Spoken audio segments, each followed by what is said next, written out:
Senator Blackburn. Thank you, Mr. Chairman. I find it so interesting. Section 230 comes up in so many different arenas. So thank you all for that. Mr. Rhodes, I want to come to you first. I appreciate your comment about pandemic profiteers and thought that was an artful term and really a very fitting way to kind of couch some of what we've seen taking place online.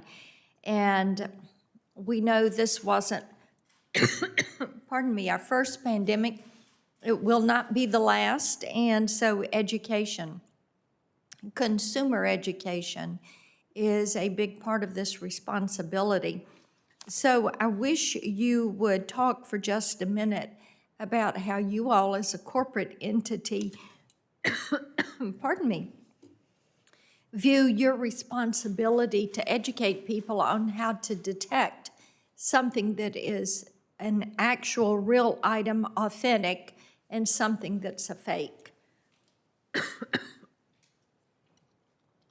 Mr. Thank you. Rhodes? Yeah, thank you. Thank you very much for the question, Ranking Member Blackburn. So early on in the pandemic, our Chairman of the Board and CEO, Mike Roman, said 3M has a unique responsibility to respond to the pandemic from all angles as a leading supplier of personal protective equipment, including N95 respirators. Yeah. We have taken that responsibility and those words to heart, and that includes helping to do what we can to ensure that brave frontline workers get genuine products at a fair price. And part of that is educating, both the public and procurement officials as to what we're seeing in the marketplace, what we're going after by way of frauds and scams and counterfeits and the like. So, part of our activities have involved not only putting information on our website, we've posted tips on how to spot fraudulent offers, typically characterized by get the money up front and then disappear before the buyer realizes there's no product. Those involve upfront payments into escrow that the seller pays into, and the buyer pays into and the seller can access, and other schemes like that. Sir, I want to interrupt you right there. So you are conducting education to both the individual consumer and also to purchasing agents. Is that correct? That's correct. And okay. we have all worked right. with state and federal purchasing agents too. Yeah, my time is limited. I want to move on.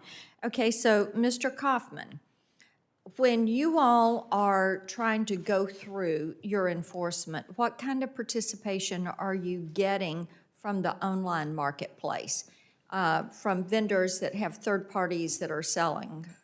So answer would be twofold. When we see bad claims, in addition to reaching out to the party that's involved in the bad claims, we are also contacting the platforms to make sure that they're aware that there's bad activity on their platform. And do they respond appropriately? They have responded appropriately, but I wish they would respond more without being invited to respond by the FTC. Okay, do they come to you with due diligence or information on their own? We think we have someone who needs to be investigated. We get occasional referrals from platforms and from companies as well.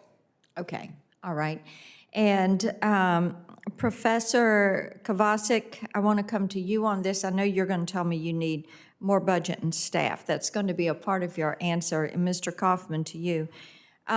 When we look at what the FTC is doing, one of the things that we have discussed for a couple of years now is the need to scale enforcement.